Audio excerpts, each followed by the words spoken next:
Taking Heart, Finding Our Way Together, the podcast of the International Students' Conference 2024. Care Luda, ci haida chingchong, dear listeners, gentil ascoltatore, nisona nominastana, Fresado Vinci, grüezi miteinander. Welcome to the penultimate episode before the conference. The 7 languages that I have just tried to start the episode in are just some of the languages that will be represented at the conference. And, people from 30 different countries will be attending the ISC. In a fortnight, the campus will fill up and the Goetheanum hill will hum with so many lively languages being spoken, so many songs being sung, and 700 pairs of shoes being walked up and down the stairs and the corridors of the Goetheanum. This is just exciting. I wonder, what else can I tell you today? Do you even have time to listen to the podcast? Because I know that some of you are also busy rehearsing, be it for the evening performances or the songs every morning. I can tell you that we have a week in which we have been richly blessed. In organizing the ISC, we are largely dependent on sponsorship, funding, and donations in kind. And it may amuse you to know that in addition to the sponsorship money we have now received, we have also received 80 kilograms of spinach and bananas and also 80 kilograms of apples. And yeah, can you imagine that organizing an ISC doesn't just mean sitting behind a desk, but also making adventurous journeys by car to collect 20 kilograms of pineapples and tons of potatoes somewhere. The mix of food right now sounds almost as adventurous as the car journey, I admit. But rest assured that the Speisehaus at the Goetheanum, or let's call it kitchen now, will provide you with very good food. Apart from that, the week was filled with work on the conference reader, which really needed a lot of information, and building the 4-meter-high puppets for the pageant. And it's okay that those things all sound a bit vague for now, because you will find out everything live soon enough. In the last episode, I read out an article on the theme of the conference, the content of which is somewhat reminiscent of our first speaker, Angangak, and his motto, melting the ice in the heart of men. And I've already recorded podcast episode with Bridget and Sheku, so today it's the turn of an essay that is orientated in the direction of Kelley, the third speaker at the ISC. If you want to know more about Kelley, read the interview we did with her. You can find it on our website under formats by clicking on Kelley's portrait. But today I'm very late recording the episode and it's already getting dark outside. But that's also a good mood to get back into some content, isn't it? So here we go. What I understood by economy until recently is very different from what I understand by it now. Back then, I had a very negative preconception of the economy. I rejected this important, self-evident branch of life because I immediately thought of the atrocities committed in the name of economy. An economy that is based on infinite growth, but exists in a finite system, the earth. An economy that destroys life and produces money, a capitalist system that creates and increases social inequality and has countless lobbyists who control politics and prevent important steps towards climate protection and social justice. For me, the economy meant constant competition. For me, the economy was synonymous with Adam Smith's justification of selfish behavior. An economy based on the idea that each person should represent their own interests in competition with the interests of others and thereby contribute to the common good. Of course, this approach seems to be a perfect blend of intention and effect, like achieving a difficult goal in a simple way, a shortcut. But what are we missing out on if we take this shortcut? I personally attach great importance to the intention of an endeavor, because intention is what provides the impetus on a spiritual level. In my experience, what becomes holistically good is that which strives in the same direction, both on the level of intention and realization. We will not be able to heal our connection to nature if our only measure is to minimize the number of greenhouse gases. And we will not achieve the necessary impact with alternatives to the internal combustion engine, for example, if our intention is only to make as much money with a new industry as with the internal combustion engine. In this text, I will use some quotes from Potawatomi botanist and author Robin Wall Kimmerer, but the first one will be from Albert Einstein. A problem cannot be solved with the same way of thinking that created the problem. So far, so good. But what should our economy be based on? What ideal should it be based on? There are even more levers to this question than the battle of the century between communism and capitalism has produced. Adjusting screws that are based on the ideal, but pursue the same goal without detours, right down to the effect. And this goal is fraternity. Let's take a look at the economy from a different angle, and why it has something to do with the theme of the ISC 2024. The term economy is made up of the Greek word oikos, which means house, and nemein, which means to divide. In the German word Wirtschaft, we find the word Wirt, which means the host of the house. Man really is able to be a host. He lives in a house that he did not build himself and whose guests use the premises without his intervention. But the host has the ability to maintain the house, which also forms the basis of his own livelihood for the duration of his stay. He has a mind with which he is able to understand the structure of the house, and he has the physical ability to prepare the rooms for all the occupants of the house to their satisfaction, including his own. These houses exist on many levels. The earth, with all its organisms, is a house in which the whole of humanity lives with all other life forms. Agriculture is currently the basis of life for the majority of people. Agriculture in itself is again a house in which man must learn to be a good host, or unlearn to be a bad one. Our society is such a house, in which we live as humanity and assign some of us the task of managing our house so that the other people can concentrate on the work in other houses. We as humans, as hosts, have the responsibility to use our power for the good of all, because we are a community that has to find its way together. In each of the houses, we live in community with others. Contrary to perception, people are no more separate from the world than a baby is from its parents.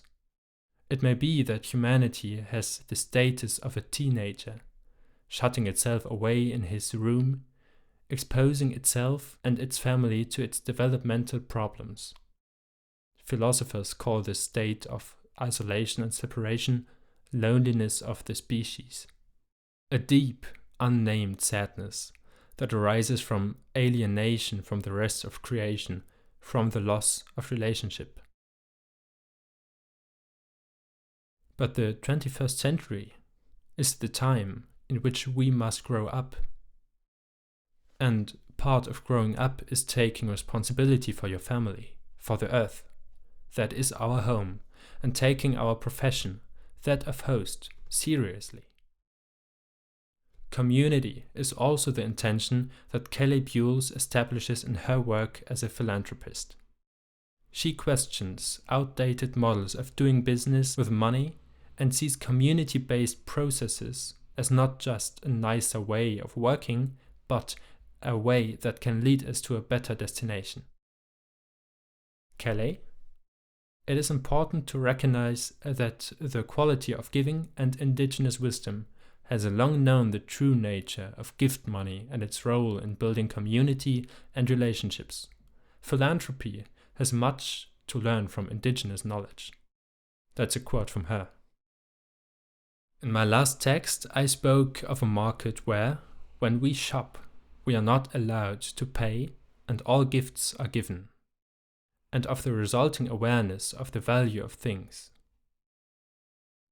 Gratitude and the desire to give something back are awakened in the recipient. The buyer of an item, on the other hand, sees themselves as the rightful owner who owes nothing to anyone and does not have to be grateful. That is how I perceive our society right now.